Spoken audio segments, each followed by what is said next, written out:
Shalom, shalom, cher peuple de Dieu.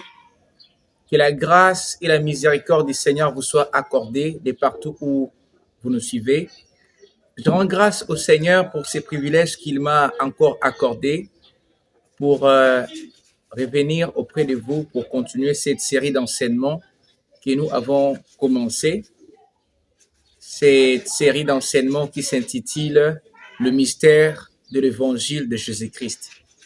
Avant que nous entrions dans la partie que nous voulons partager, que j'aimerais partager avec vous, selon la grâce que le Seigneur m'a accordée, j'aimerais que nous prions le Seigneur.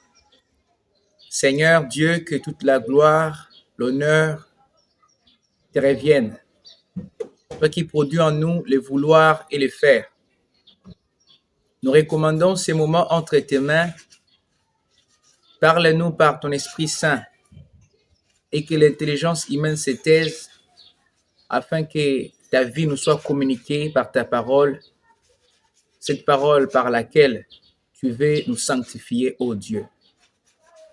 Au nom du Seigneur Jésus-Christ, je chasse loin de moi, loin de frères et sœurs qui nous suivent, tout esprit d'incrédulité qui s'élève pour nous empêcher à être touchés par ta parole. Dans le nom du Seigneur Jésus-Christ, Amen. Que le Seigneur soit béni pour ces instants. Par la grâce du Seigneur, nous continuons cette série d'enseignements que nous avons commencé sur le mystère de l'évangile de Jésus-Christ. Et aujourd'hui, nous voulons ensemble voir un autre mystère dans la parole de Dieu sur l'évangile de Jésus-Christ. La Bible dit que l'évangile de Jésus-Christ, c'est la puissance de Dieu pour le salut de quiconque croit.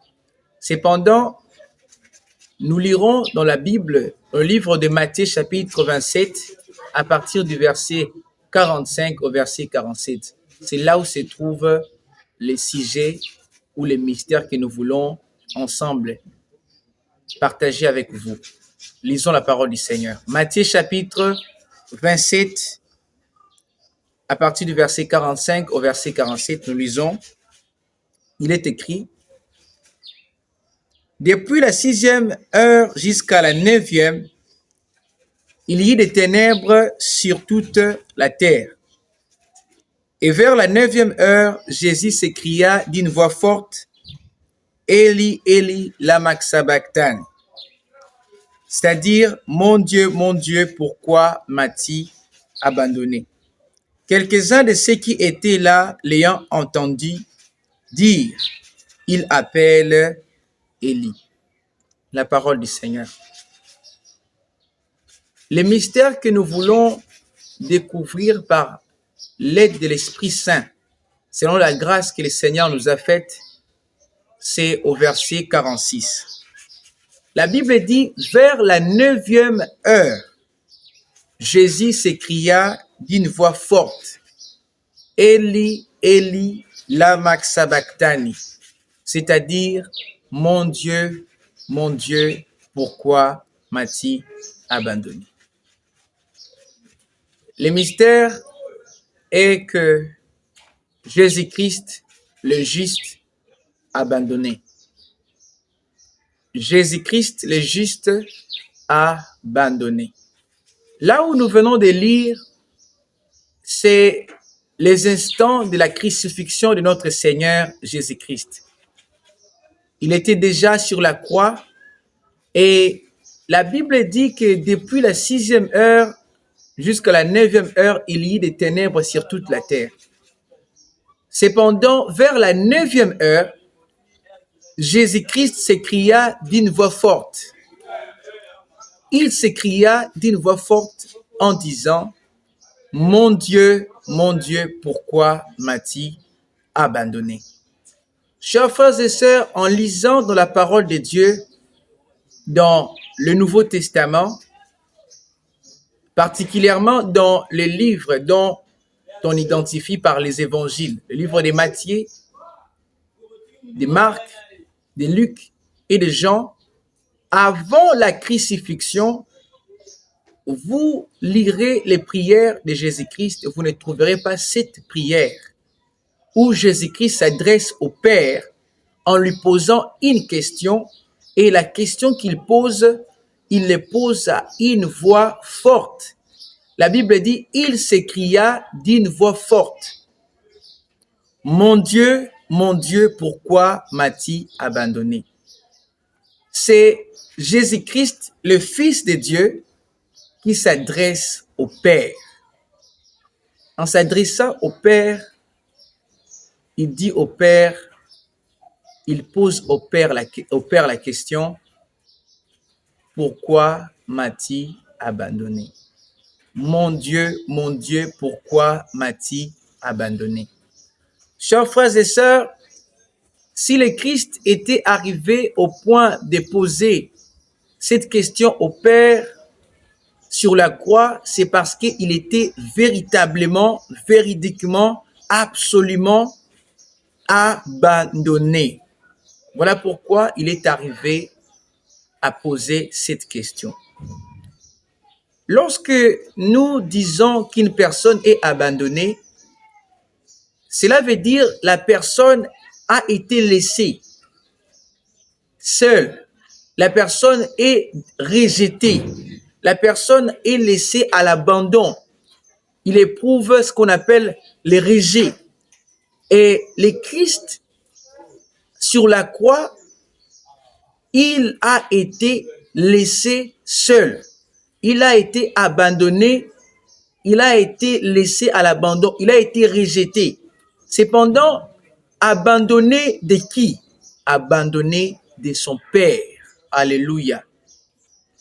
C'est sur la croix que le Christ a été abandonné. Jésus-Christ a été véritablement abandonné sur la croix. Cependant, dans la parole de Dieu, Jésus-Christ venant sur la terre des hommes, il dit dans sa parole qu'il n'est pas venu seul et il n'agit pas seul et il n'est pas laissé seul. Nous lirons cela dans le livre de Jean chapitre 8, le verset 16.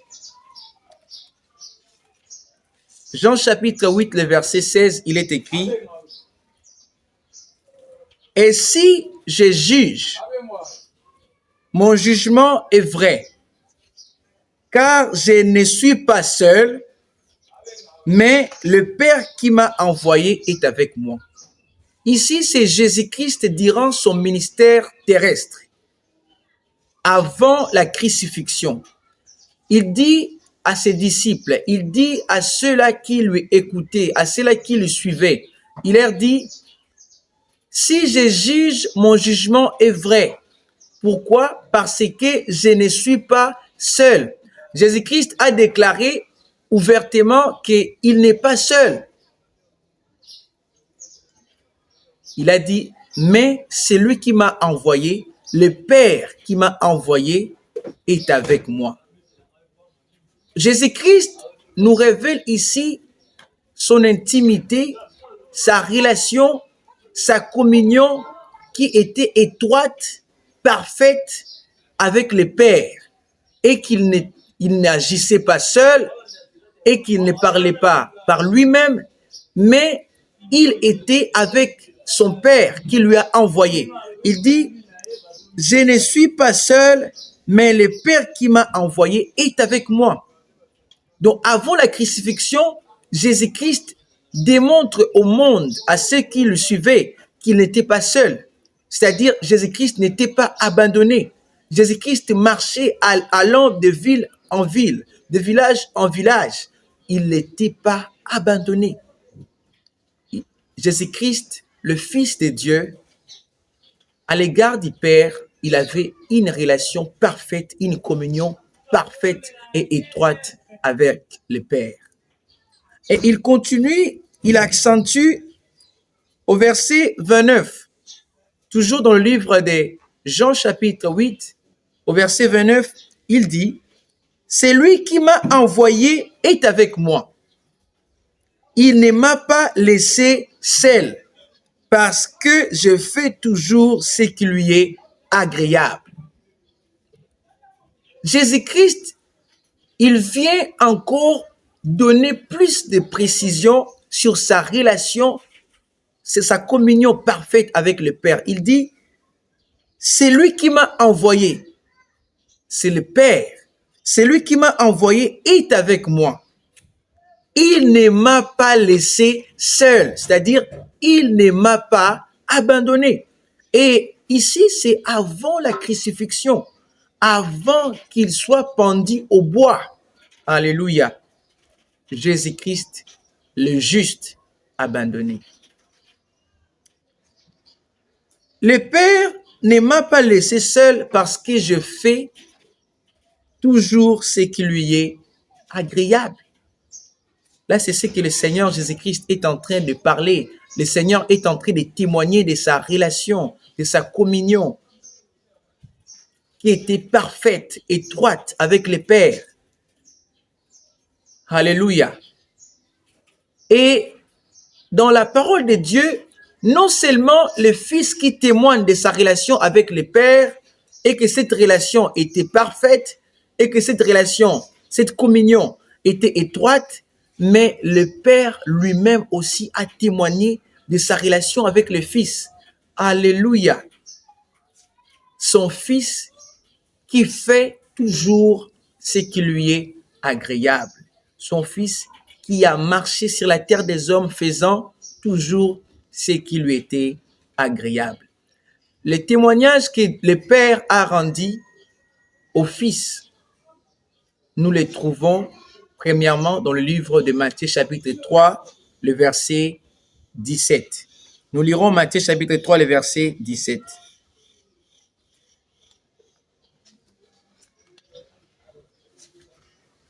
Nous lisons au nom du Seigneur Jésus-Christ. Et voici une voix fit attendre des cieux ces paroles. Celui-ci est mon Fils bien-aimé en qui j'ai mis toute mon affection. C'est lors du baptême. Lorsque Jésus-Christ est venu pour être baptisé par Jean-Baptiste, lorsqu'il sortit des eaux du baptême, la Bible dit, et voici une voix fit attendre des cieux ces paroles. Celui-ci est mon Fils bien-aimé en qui j'ai mis toute mon affection. C'est le Père qui témoigne de sa relation envers son Fils et que Jésus-Christ est son Fils bien-aimé en qui il a mis toute son affection. Raison pour laquelle Jésus-Christ pouvait dire aux disciples que celui qui m'a envoyé ne m'a pas laissé seul. Pourquoi? Parce que celui qui lui a envoyé le Père reconnaît que Jésus-Christ est son Fils bien-aimé en qui il a mis toute son affection. Alléluia. Alléluia. Là, c'est le premier témoignage que Jésus a rendu, que Dieu, le Père, a rendu à Jésus-Christ, son Fils, en présence de ceux qui étaient là au jour du baptême. Alléluia. Et cela ne s'est pas arrêté là-bas. Dieu, le Père, a encore témoigné de sa relation envers le Fils, avec le Fils. Cette relation qui est parfaite, étroite, il a témoigné de cela lors de la transfiguration. Alléluia. Nous lirons dans le livre de Matthieu chapitre 17. Matthieu chapitre 17, en commençant au verset 1er, nous lirons jusqu'au verset 5. Nous lirons rapidement au nom du Seigneur Jésus-Christ. 6 jours après, Jésus prit avec lui Pierre, Jacques et Jean, son frère. Il les conduisit à l'écart sur une haute montagne. Il fut transfiguré devant eux. Son visage resplendit comme le soleil et ses vêtements d'un vert blanc comme la lumière. Et voici Moïse et Élie leur apparurent s'entretenant avec lui. Pierre, prenant la parole, dit à Jésus, « Seigneur, il est bon que nous soyons ici. Si tu le veux, je dresserai ici 3 tentes, une pour toi, une pour Moïse et une pour Élie. 5e verset. Comme il parlait encore, une nuée lumineuse le couvrit. Et voici, une voix fit attendre de la nuée ces paroles. Celui-ci est mon fils bien-aimé, en qui j'ai mis toute mon affection. Écoutez-les. La parole du Seigneur. Lors de la transfiguration, ils parurent Moïse et Élie. Alléluia. Moïse, c'est lui à travers qui Dieu a envoyé la loi au peuple de Dieu. Alléluia. Et Élie, c'est le prophète. Et Jésus s'entretenait avec Moïse et Élie. Et Pierre, en voyant cela, Pierre dit au Seigneur Jésus, si tu le veux, je dresserai une tente pour toi, une tente pour Moïse et une tente pour Élie. Et pendant que Pierre parlait encore, la Bible dit, une voix fit attendre des cieux ces paroles. Celui-ci est mon fils bien-aimé en qui j'ai mis toute mon affection, écoutez-le. Alléluia. Dieu s'adresse à ceux qui étaient à présentiel avec Jésus-Christ, en témoignant sur sa relation avec le Fils, en disant que celui-ci est mon Fils bien-aimé. Il dit, il ne s'arrête pas là, il dit écoutez-les. On se tient face à la loi, face aux prophètes. Cependant, Dieu dit écoutez-les. Écoutez qui? Écoutez mon fils bien-aimé, Jésus-Christ. Alléluia. C'est lui la vérité. Alléluia. Moïse, par lequel Dieu a envoyé la loi, bégayait. Oui, la loi a bégayé. Cependant, le Christ, la vérité, il est venu. C'est lui la parole parlée. Voilà pourquoi la Bible dit, Dieu dit, écoutez-les. C'est de lui que la loi témoigne et c'est de lui que les prophètes témoignent. Voilà pourquoi Dieu pouvait dire, face à Moïse, à Élie, il dit, écoutez-les. Écoutez qui? Écoutez Jésus-Christ. Parce que Moïse témoigne de lui, les prophètes aussi témoignent de lui. Le Père a témoigné à 2 reprises pour insister sur sa relation étroite et parfaite avec le Fils. Cependant, chers frères et sœurs, Jésus-Christ sur la croix s'écria d'une voix forte, mon Dieu, pourquoi m'as-tu abandonné? Alléluia. Pourquoi m'as-tu abandonné? Pourquoi? Il était véritablement abandonné de Dieu. Jésus-Christ, le juste, a abandonné. Frères et sœurs, Jésus-Christ sur la croix, lui qui n'a point commis de fraude, cependant, il a été relâché pour être crucifié à la place d'un meurtrier plutôt. Et nous voyons ces témoignages dans le livre des Actes, le livre des Actes, chapitre 3, le verset 13 au verset 14, nous lirons. Alléluia. Il est écrit, le Dieu d'Abraham, d'Isaac et de Jacob, le Dieu de nos pères a glorifié son serviteur Jésus, que vous avez livré et régné devant Pilate, qui était d'avis qu'on les relâcha. Vous avez régné les saints et les justes. Alléluia. Et vous avez demandé qu'on vous accordât la grâce d'un meurtrier.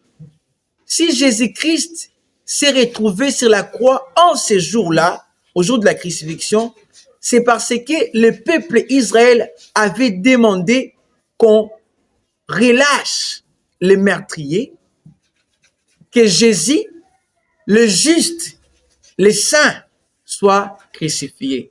Chers frères et sœurs, j'aimerais que nous puissions souligner cette révélation.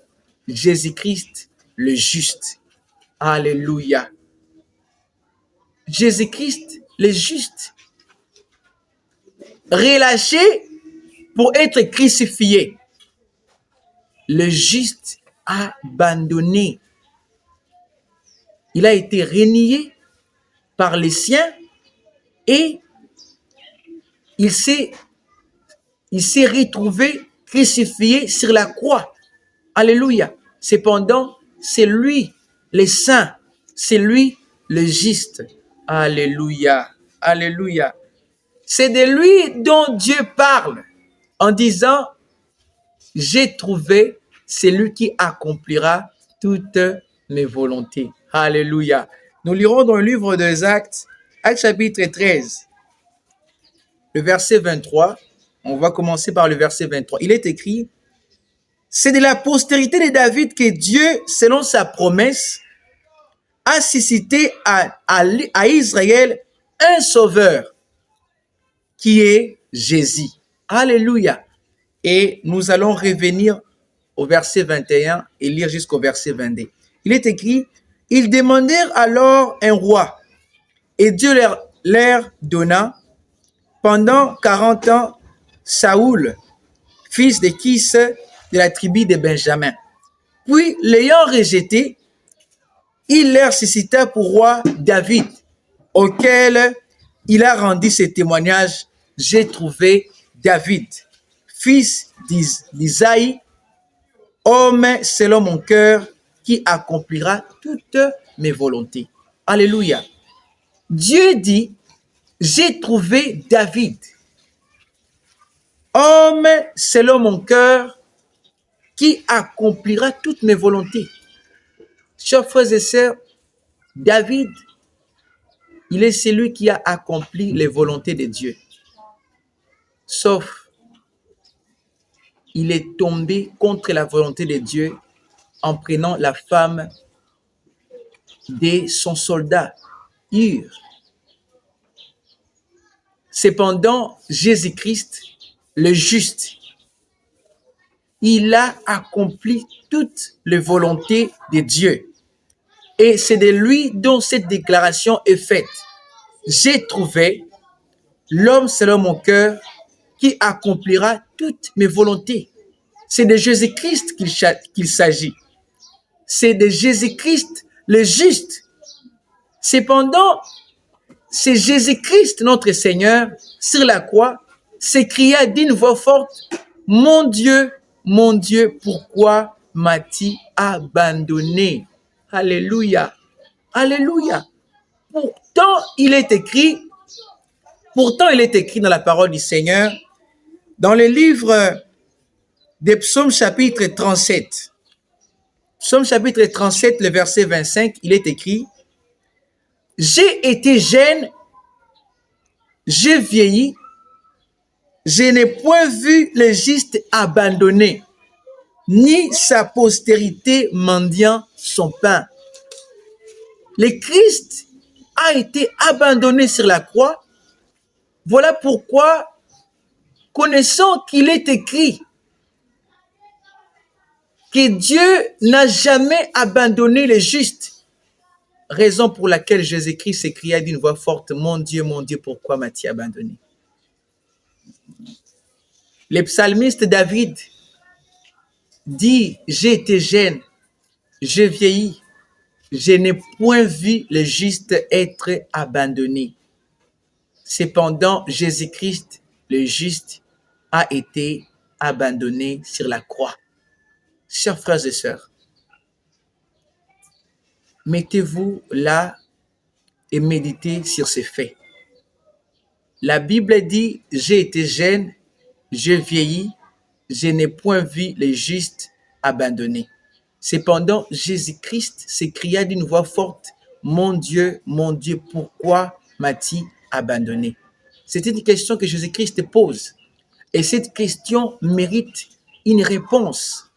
Et cette réponse, c'est Dieu qui doit nous donner cette réponse. Alléluia. Pourquoi? Parce que c'est Dieu qui a infligé à notre Seigneur le rejet, l'abandon sur la croix. Ce qui a poussé le Christ, notre Seigneur, de crier d'une voix forte, mon Dieu, pourquoi m'as-tu abandonné? Il est écrit dans la parole du Seigneur que les justes cherchent l'Éternel. Et Dieu, face aux justes, la Bible dit, dans le livre des Psaumes, chapitre 9, le verset 11, la partie B, il est écrit, « Car tu n'abandonnes pas ceux qui te cherchent, ô Éternel. » Dieu n'abandonne pas les justes. Dieu n'abandonne pas ceux qui le cherchent. Alléluia. Cependant, en ces jours-là, Jésus-Christ a été abandonné. Raison pour laquelle il posait la question, « Mon Dieu, pourquoi m'as-tu abandonné ?» Alors, nous demandons à Dieu dans la Bible, lui qui est la parole, pourquoi as-tu abandonné le Christ sur la croix? Alléluia. Le psaume 37, le verset 25, nous révèle quelque chose de très important, chers frères et sœurs. Ce psaume nous révèle le soutien indéfectible de Dieu. La fidélité indéfectible de Dieu à l'égard des justes. Cependant, Dieu, étant juste, abandonne un juste. Pourquoi? Nous allons lire le livre de 2 Corinthiens chapitre 5. 2 Corinthiens chapitre 5, le verset 21. C'est cette portion de l'Écriture qui nous donne la réponse à la question que le Seigneur Jésus-Christ a posée sur la croix. Mon Dieu, pourquoi m'as-tu abandonné? 2 Corinthiens chapitre 5, le verset 21, il est écrit, « C'est lui qui n'a point connu le péché, il l'a fait devenir péché pour nous, afin que nous devenions en lui justice de Dieu. » La première expression de cette portion de l'Écriture est « C'est lui qui n'a point connu le péché ». Chers frères et sœurs, c'est lui qui n'a point connu de péché, c'est Jésus-Christ. C'est lui qui a vécu avec cette même chair, corps de chair que nous avons, qui n'a point connu de péché de la première seconde à la dernière seconde de sa vie. Il a aimé Dieu de tout son cœur, de toute son âme, de toute sa pensée.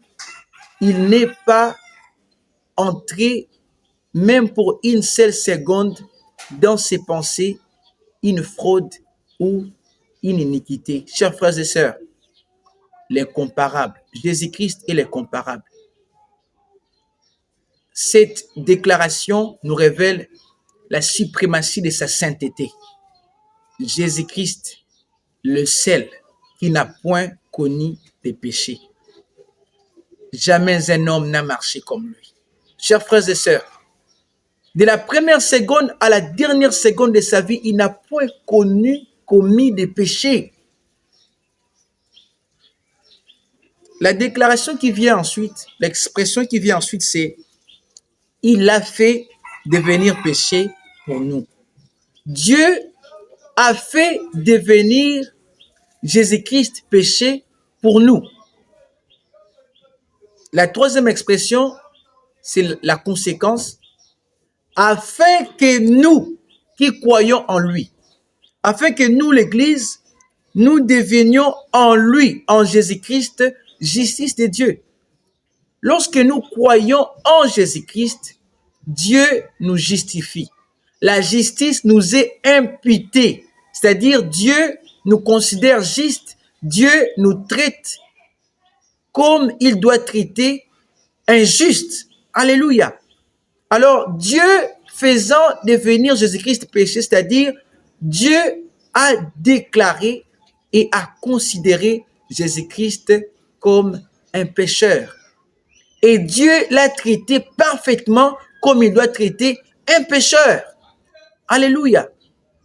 Alors, comment Dieu traite un pécheur? comment Dieu traite un pécheur. Il est écrit dans la parole du Seigneur, dans le livre de Ésaïe chapitre 59. Ésaïe chapitre 59, le verset 1. Il est écrit, « Non, la main de l'Éternel n'est pas trop courte pour sauver, ni son oreille trop dure pour attendre.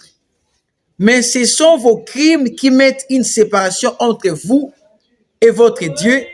Ce sont vos péchés qui vous cachent sa face et l'empêchent de vous écouter. » Chers frères et sœurs, Jésus-Christ a subi le coup absolu de l'abandon que Dieu impose, que Dieu inflige à cause du péché qui est commis. La Bible dit, non, la main de l'Éternel n'est pas trop courte pour sauver, ni son oreille trop dure pour attendre. Mais ce sont nos crimes, ce sont vos crimes qui mettent une séparation. Alléluia. Jésus-Christ, Dieu le traitant parfaitement comme un criminel, un pécheur, un méchant, Dieu l'a laissé seul. Lorsque quelqu'un est laissé seul, c'est-à-dire il y a une séparation. Jésus-Christ a été séparé de Dieu. Pourquoi? Parce que Dieu l'a traité comme un pécheur. L'iniquité lui est imputée. Il a été traité. Voilà pourquoi il a été abandonné. Si le Christ a été abandonné à la croix, c'est parce que le Christ, Jésus-Christ, le juste, portait tes crimes. Vos crimes qui mettent une séparation entre vous et Dieu. Christ portant vos crimes sur Christ ont mis une séparation entre Dieu le Père et son Fils. Voilà pourquoi le Christ pouvait crier d'une voix forte, « Mon Dieu, pourquoi m'as-tu abandonné ?» Alléluia. Il dit, ce sont vos péchés qui vous cachent sa face. Sur la croix, Dieu le Père a détourné sa face de Christ. Voilà pourquoi la Bible dit, il s'écria d'une voix forte, « Mon Dieu, pourquoi m'as-tu abandonné ?» Chers frères et sœurs, Jésus-Christ le juste,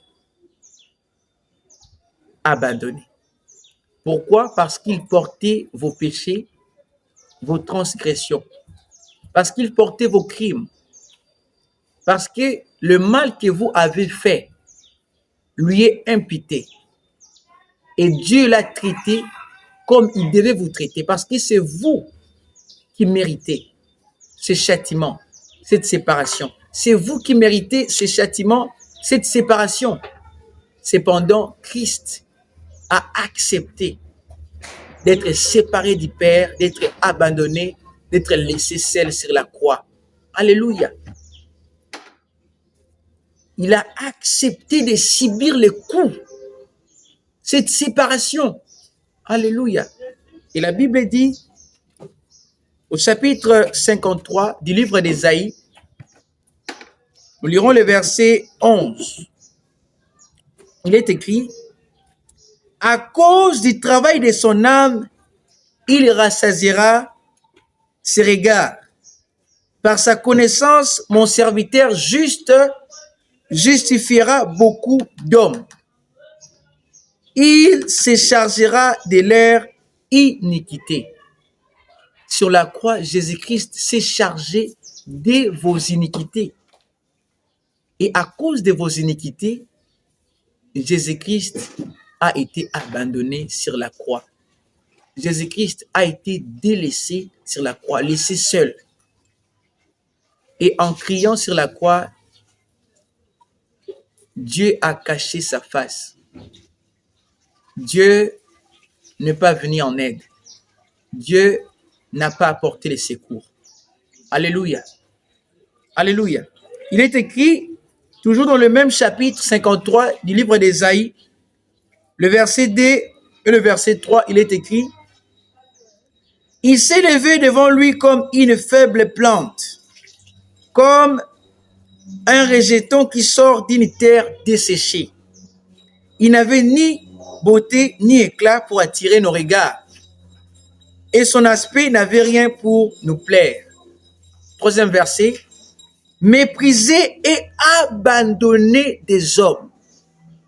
Premièrement, abandonné de Dieu et ensuite abandonné des hommes. Alléluia. Homme de douleur habitué à la souffrance, semblable à celui dont on détourne le visage. Nous l'avons dédaigné, nous n'avons fait de lui aucun cas. Alléluia. Jésus-Christ a été abandonné de Dieu sur la croix à cause de vos péchés. Chers frères et sœurs, vous qui nous suivez, vous marchez dans l'impudicité, dans la cupidité, dans l'idolâtrie, dans le fétichisme. Vous marchez dans la magie, la sorcellerie. Vous vivez dans la masturbation. Vous vivez dans le mensonge, dans l'escroquerie. Vous vivez dans le vol. Vous vivez dans les impuretés, dans l'adultère, dans la fornication. Vous vivez en ayant des mauvaises pensées. Chers frères et sœurs, Jésus-Christ s'est chargé de tous vos péchés sur la croix. Et à cause de ces péchés, il est mort. Il est mort sur la croix pour vous. Alléluia. Et Jésus-Christ a été abandonné de Dieu sur la croix afin que s'accomplisse cette parole qui est écrite dans le psaume chapitre 22. Le verset 2, il est écrit: mon Dieu, pourquoi m'as-tu abandonné? Et t'éloignes-tu sans me secourir, sans écouter mes plaintes? Abandonné de Dieu, éloigné, Dieu s'est éloigné de lui sans secours. Dieu n'a pas apporté les secours. Alléluia. Dieu n'a pas apporté les secours. Pour Christ, envers Christ. Et à cause de vos iniquités, le Christ a apporté l'opprobre, humilié à cause de vos péchés. Chers frères et sœurs, le Christ est mort pour vous. Jésus-Christ est mort pour vos péchés. Abandonné de Dieu pour vous. Et la Bible dit, Jésus-Christ s'adresse à vous qui suivez ces messages. J'ai été abandonné de Dieu sur la croix à cause de vos péchés. Et vous qui êtes chargés et fatigués, venez à moi et je vous donnerai du repos. Le Seigneur Jésus-Christ a dit dans sa parole, dans le livre de Matthieu chapitre 11, le verset 28, nous lirons ces passages.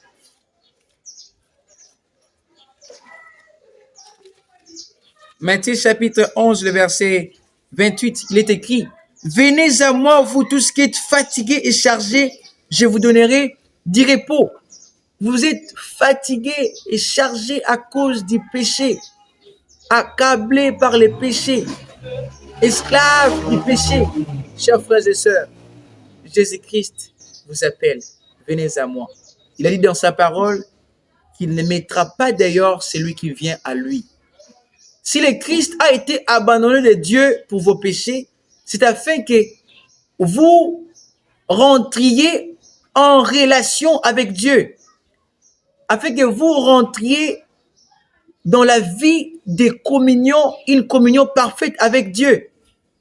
C'est afin que vous viviez cette nouvelle alliance qu'il traite par son sang avec tous ceux qui croient en lui. Alléluia. Et sur la croix, il a été abandonné. Il a porté la couronne d'épines percée. Son sang a coulé et par son sang, il a inauguré une nouvelle alliance. Croyez en Jésus-Christ afin que Dieu traite avec vous une nouvelle alliance.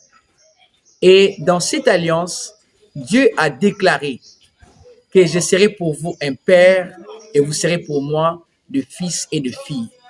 Il a encore dit, je ne vous abandonnerai point, je ne vous délaisserai point. Chers frères et sœurs, croyez au Seigneur Jésus-Christ, afin que Dieu ne vous abandonne pas, afin que Dieu ne vous délaisse pas, peu importe les épreuves, les circonstances, les temps difficiles que nous traversons actuellement, parce que nous sommes dans les temps de la fin. Dieu n'abandonne jamais ceux qui croient en Jésus-Christ. Pourquoi? Parce que le Christ, le juste, a été abandonné afin que vous soyez justifiés pour que vous viviez la promesse attachée à l'alliance. Cette promesse que Dieu a faite.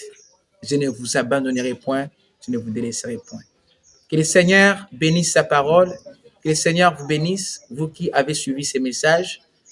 C'est le frère Josué Nzanza depuis la République démocratique du Congo. Soyez bénis au nom du Seigneur Jésus-Christ. Amen.